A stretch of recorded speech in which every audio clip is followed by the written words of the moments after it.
రాష్ట్ర ప్రజలకు తామిచ్చిన సూపర్ 6 హామీల ముందు సీఎం జగన్ మేనిఫెస్టో తేలిపోయిందని టీడీపీ వ్యాఖ్యానించింది. అందులో అభివృద్ధి ఊసేలేదని, అభివృద్ధి చేయలేనని జగన్ చేతులెత్తేశారని విమర్శించింది. టీడీపీ అధికార ప్రతినిధి జీవీరెడ్డి, ఎమ్మెల్సీ అశోక్ బాబు శనివారం ఇక్కడ తమ పార్టీ కేంద్ర కార్యాలయంలో విలేకరులతో మాట్లాడారు.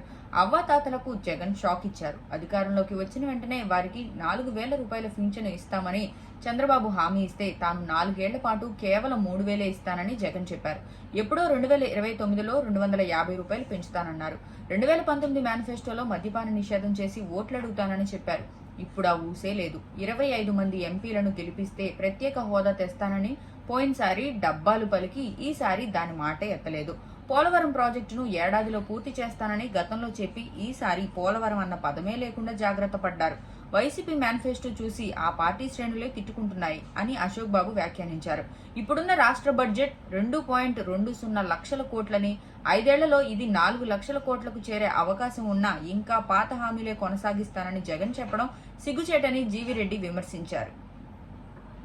2014-2019 మధ్య కాలంలో రైతు భరోసా కింద జగన్ రాష్ట్రంలోని రైతులకు ఒక్కో కుటుంబానికి 37,500 ఇచ్చారు. టీడీపీ హయాంలో రుణమాఫీ కింద ఒక్కో రైతుకు 75,000 ప్రయోజనం చేకూరింది. అన్నదాత పథకం కింద రైతులకు 20,000 ఇస్తామని టీడీపీ చెబితే తాను కేవలం 16,000 ఇస్తానని జగన్ చెబుతున్నారు. మద్యపాన నిషేధం, కరెంటు ఛార్జీలు, ఇసుక, పెట్రోలు, డీజిల్పై తానిచ్చిన హామీలను గాలికి వదిలేశారు.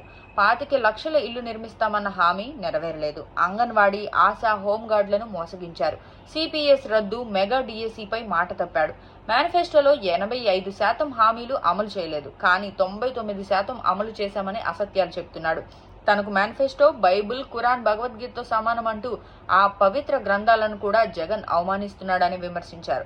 కాగా టీడీపీ, జనసేన, బీజేపీ కూటమి తమ మేనిఫెస్టోని ఈ నెల 30వ తేదీన విడుదల చేయనున్నాయి.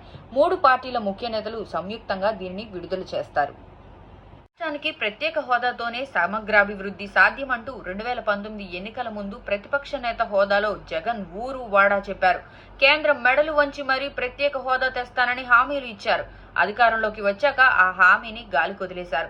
తాజాగా 2024 వైసీపీ మేనిఫెస్టోలో హోదా కోసం కృషి కొనసాగిస్తారట. ముఖ్యమంత్రి జగన్ సొంత జిల్లా వాసుల చిరకాల వాంఛ అయిన కడప స్టీల్ ప్లాంట్ నిర్మాణం అంశాన్ని జగన్ పూర్తిగా పక్కన పెట్టారు. గత ఎన్నికల ముందు అధికారంలోకి వచ్చాక కూడా కడప స్టీల్ ప్లాంట్ నిర్మించడం ఖాయమని ప్రజలను మభ్యపెట్టారు. తాజా మేనిఫెస్టోలో ఆ ప్రస్తావన లేదు. అలాగే విశాఖ రైల్వే జోన్ అంశాన్ని కూడా విస్మరించారు. ఏటా జనవరి 1న జాబ్ క్యాలెండర్ విడుదల చేస్తామని గతంలో హామీ ఇచ్చిన జగన్ ఒక్కసారి కూడా చెప్పిన మాట ప్రకారం విడుదల చేయలేదు. ఒక్కసారి జూన్లో జాబ్ క్యాలెండర్ విడుదల చేసినా అందులో 60% పైగా ఉద్యోగాలు భర్తీ చేయలేదు. ఈసారి మేనిఫెస్టోలో జాబ్ క్యాలెండర్ అనే మాటనే చేర్చలేదు. చంద్రబాబు ప్రభుత్వంలో పోలవరం ప్రాజెక్టు నిర్మాణపు పనులను పరుగులు పెట్టించగా జగన్ సర్కారు వచ్చాగా నాశనం చేసింది. పలుమార్లు డెడ్లైన్లు మార్చడం మినహా ప్రాజెక్టును కట్టలేకపోయింది. రాజ్యసభకు ఇచ్చిన సమాచారం ప్రకారం 2019 నాటికి ప్రాజెక్టు ప్రగతి 67.09% ఉంది. తాజాగా Polavaram project authority dash board సమాచారం ప్రకారం అది 71.02%గా ఉంది. అంటే 58 నెలల్లో వైసీపీ ప్రభుత్వం 5% ప్రగతిని సాధించింది.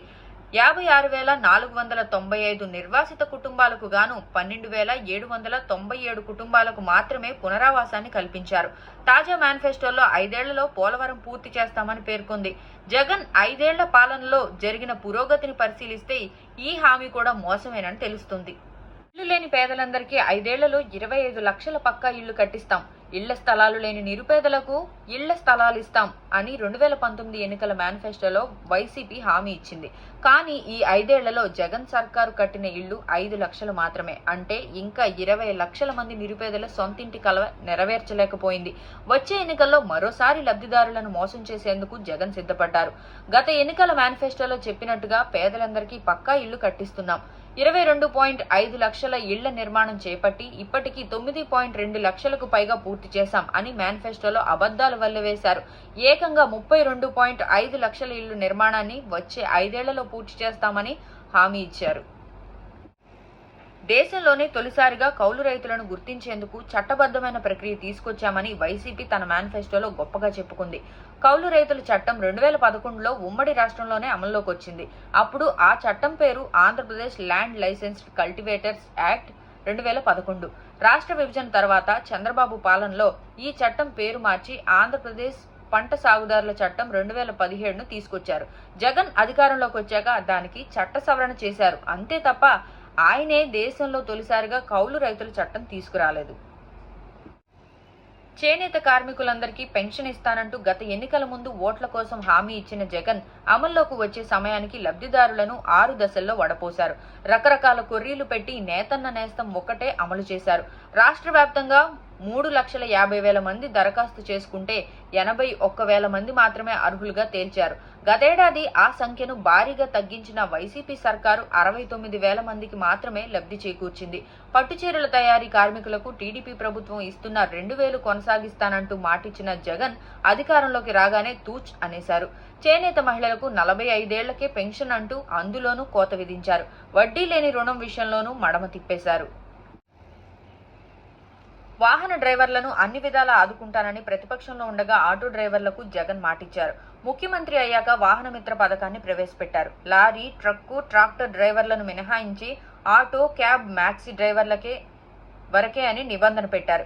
మొత్తం 7 లక్షల మంది దరఖాస్తు చేసుకుంటే కేవలం 2.36 లక్షల మందికి మొదటి ఏడాది ఇచ్చారు. 4 ఏళ్ల పాటు ఆ సంఖ్యను అటూ ఇటూ చేసి పథకాన్ని అమలు చేశారు. రాష్ట్రంలో విధిస్తున్న జరిమానాలు, ఆయిల్ రేట్లు దేశంలో ఎక్కడా లేవని లబ్ధిదారులు ఆగ్రహం వ్యక్తం చేస్తున్నారు. వైసీపీ ఎన్నికల మేనిఫెస్టోలో రహదారులు, మౌలిక వనరుల రంగానికి చోటే దక్కలేదు. గత 5 ఏళ్లలో జగన్ ప్రభుత్వం రహదారుల అభివృద్ధి, విస్తరణ, కొత్త ప్రాజెక్టుల గురించి కనీసం మాట వరుసకు చెప్పుకునేంతగా కూడా ఏమీ చేయలేదు. గత టీడీపీ ప్రభుత్వం తీసుకొచ్చిన 6,500 కోట్ల ఎన్డీబీ ప్రాజెక్టును కూడా చేపట్టలేక చతికిలపడింది. అందుకే మేనిఫెస్టోలో మౌలిక వనరుల రంగం కిందకు వచ్చే రోడ్ల గురించి మాటైనా లేదు. మళ్లీ గెలిస్తే రహదారులు అభివృద్ధికి ఎలాంటి చర్యలు చేపడతారో భవిష్యత్తు ప్రణాళిక గురించి చెప్పనలేదు. అంటే ఒకవేళ జగన్ సర్కార్ వస్తే రోడ్లు మరింత అధోగతి పాలు కావాల్సిందేనేమో. వైసీపీ మేనిఫెస్టో రాష్ట్రంలోని 16 లక్షల మంది ఉద్యోగ, ఉపాధ్యాయ పెన్షనర్లకు ఉసూరుమనిపించింది. గత 5 ఏళ్లలో ఉద్యోగులకు చెల్లించాల్సిన 20,000 కోట్లకు పైగా ఉన్న బకాయిలు ఊసేలేదు. పీఆర్సీ సంగతి అంతే. ఉద్యోగులకు మధ్యంతర భృతి ఇస్తామన్న మాట కూడా లేదు. సిపిఎస్ రద్దు చేసి ఓపీఎస్ పునరుద్ధరిస్తామంటూ గత మేనిఫెస్టోలో ఇచ్చిన హామీని జగన్ విస్మరించారు. 2024 మేనిఫెస్టోలో సిపిఎస్ రద్దు, ఓపీఎస్ ఊసేలేదు. తన 5 ఏళ్ల పాలనలో కాంట్రాక్టు, అవుట్సోర్సింగ్ ఉద్యోగులకు ప్రభుత్వ పథకాలు కట్ చేసి ఇప్పుడు మళ్లీ అధికారంలోకి తెస్తే వాటిని పునరుద్ధరిస్తామంటూ హామీ ఇచ్చేశారు. గత మేనిఫెస్టోలో అన్ని ప్రభుత్వ శాఖల్లో ఉన్న కాంట్రాక్టు ఉద్యోగులను, వారి అర్హత, సర్వీసును పరిగణలోకి తీసుకుని వీలైనంత ఎక్కువ మందిని రెగ్యులర్ చేస్తామని హామీ ఇచ్చారు.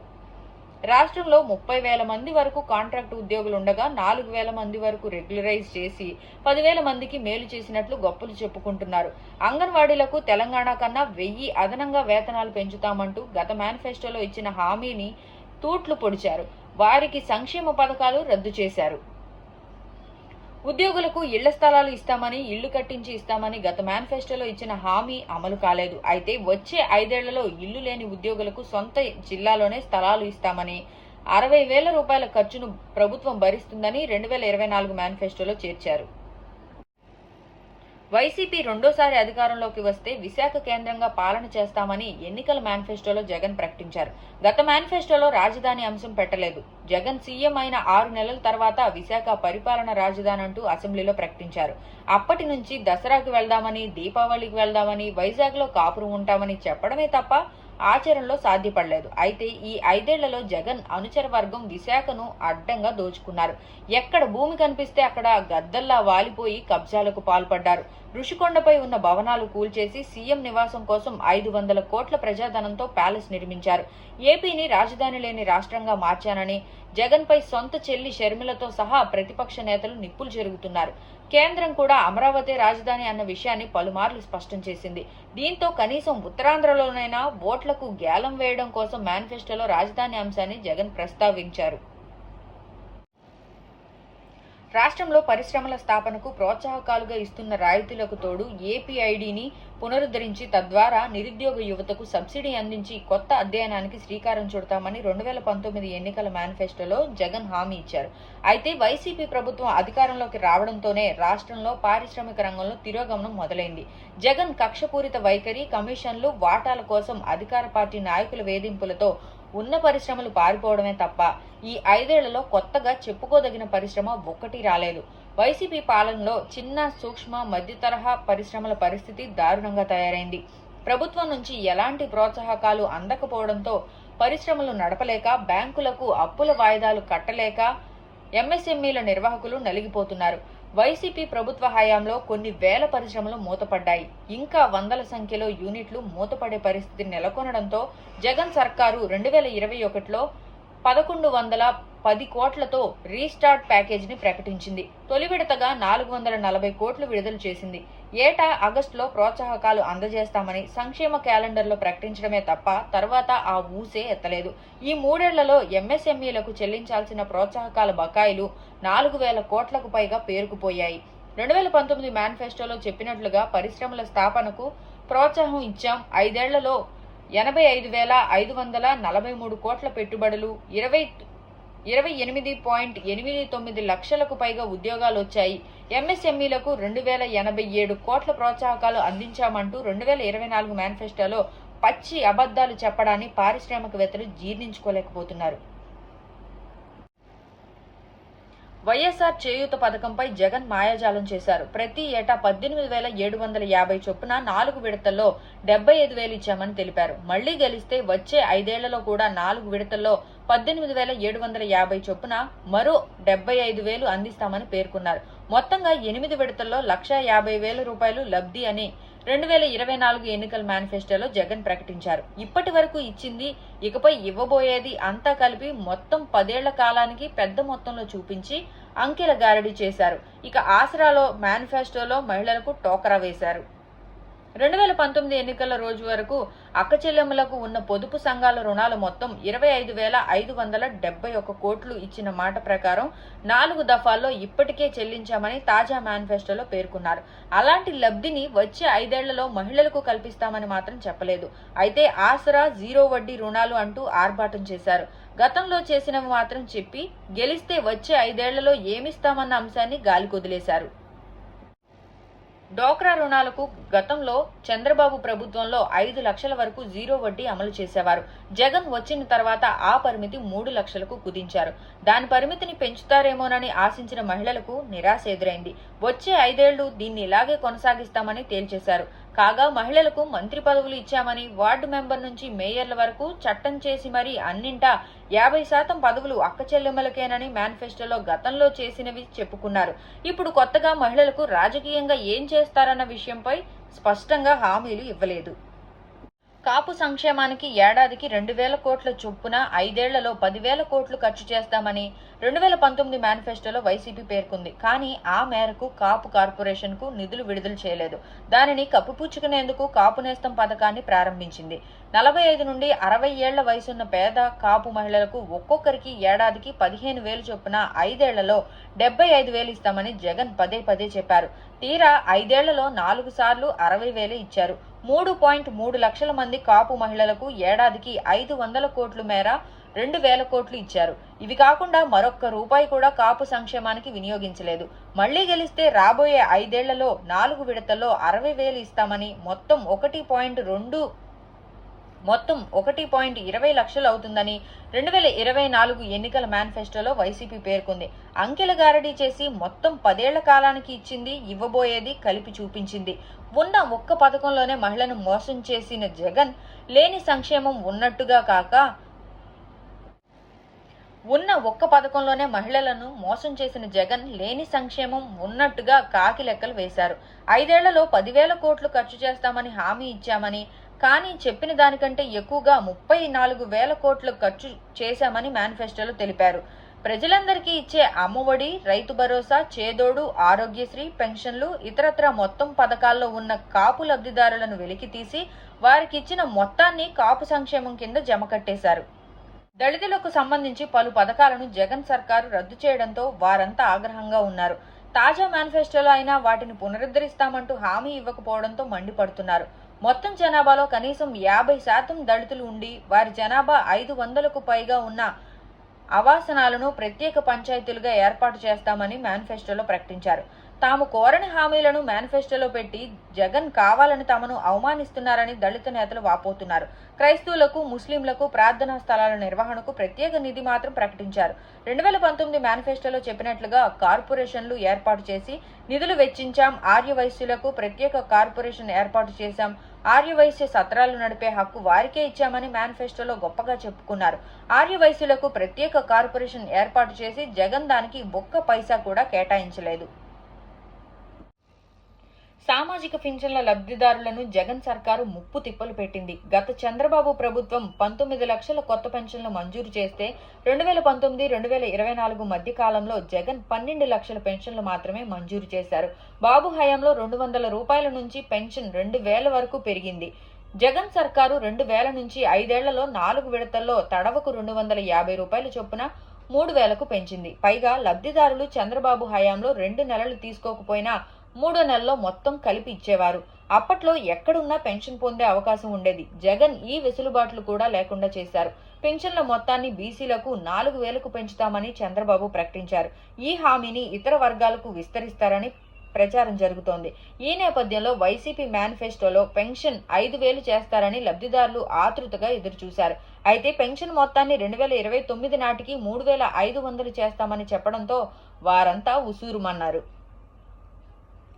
అమ్మఒడి పథకం కింద పిల్లలను బడికి పంపే ప్రతి తల్లికి ఏడాదికి 15,000 ఇస్తామని 2019 మేనిఫెస్టోలో వైసీపీ పేర్కొంది. మొదటి ఏడాది 15,000 ఇచ్చింది. మరుగుదొడ్ల నిర్వహణ కోసం 1000 తిరిగివ్వాలంటూ జగన్ కోరారు. రెండో ఏడాది 1000 కోత పెట్టి 14,000 ఇచ్చింది. ఆ తర్వాత ఏడాది పాఠశాలల నిర్వహణ కోసం అంటూ మరో 1000 కోత పెట్టి 13,000 జమ చేసింది. చివరి సంవత్సరం అమ్మఒడి విడుదల చేయలేదు. ఏటా 15,000 చొప్పున 5 ఏళ్లు ఇస్తామని చెప్పిన జగన్ 4 విడతల్లో మాత్రమే, అందులోనూ కోతలతో అమ్మఒడి అమలు చేశారు. చివరి ఏడాది రకరకాల సాకులతో 1.34 లక్షల మందిని అనర్హులుగా తేల్చేశారు. మళ్లీ గెలిస్తే ఏడాదికి 17,000 చొప్పున 5 ఏళ్లలో 85,000 ఇస్తామని 2024 మేనిఫెస్టోలో పేర్కొన్నారు. 13,000 ఇస్తూ 15,000కు లెక్కలు గట్టి మొత్తం ఇచ్చినట్లుగా ప్రకటించారు. కాగా 2019 ఎన్నికల మేనిఫెస్టో కంటే ముందు ఎంతమంది పిల్లలుంటే అంతమందికి 15,000 చొప్పున ఇస్తామని జగన్ సతీమణి భారతి ప్రచారం చేశారు. ఆ ప్రకటనపై ఎందుకు మాట తప్పారో కూడా సమాధానం ఇవ్వలేదు. వైసీపీ మేనిఫెస్టో నిరుద్యోగుల కళ్లు బైర్లు కమ్మించింది. నిరుద్యోగులకు షాక్ ఇచ్చేలా డిఎస్సి ద్వారా 21,108 పోస్టులను భర్తీ చేసేసినట్లు మేనిఫెస్టోలో అధికార పార్టీ నిస్సిగ్గుగా ప్రకటించింది. వైసీపీ పాలనలో ఈ ఏడాది ఫిబ్రవరిలో మొదటిసారి డిఎస్సి నోటిఫికేషన్ విడుదల చేశారు. కోడ్ రావడంతో అది మధ్యలోనే ఆగిపోయింది. మరి మేనిఫెస్టోలో చెప్పినట్టు 21,000 పోస్టులు ఎక్కడి నుంచి వచ్చాయనేది $1 మిలియన్ ప్రశ్నగా మారింది. మెగా డిఎస్సి ద్వారా 23,000 ఉపాధ్యాయ పోస్టులను భర్తీ చేస్తానని జగన్ గతంలో హామీ ఇచ్చారు. తీరా అధికారంలోకి వచ్చాక ఒక్క డిఎస్సి నోటిఫికేషన్ కూడా ఇవ్వలేదు. దీనిపై తీవ్ర వ్యతిరేకత రావడంతో చివర్లో హడావుడిగా 6,100 పోస్టులతో మినీ డిఎస్సి ప్రకటించారు. అది ఆగిపోయింది. 2018లో టీడీపీ ప్రభుత్వం విడుదల చేసిన డిఎస్సి నోటిఫికేషన్ కు సంబంధించిన 7,729 పోస్టులు భర్తీ చేశారు. అలాగే పలు వివాదాలతో 4,534 మందిని, 2008 డిఎస్సిలో 1,910 మందిని మినిమం టైం స్కేల్పై కాంట్రాక్ట్ టీచర్లుగా తీసుకుంది. వీరిలో చాలా మంది ఉద్యోగాల్లో చేరలేదు. చేరిన వారిలో నెల రోజులకు రిటైర్డ్ అయిన వారు అనేక మంది ఉన్నారు. అయితే మొత్తం 21,000 మంది టీచర్లను భర్తీ చేసినట్లు కాకి లెక్కలు వేసింది.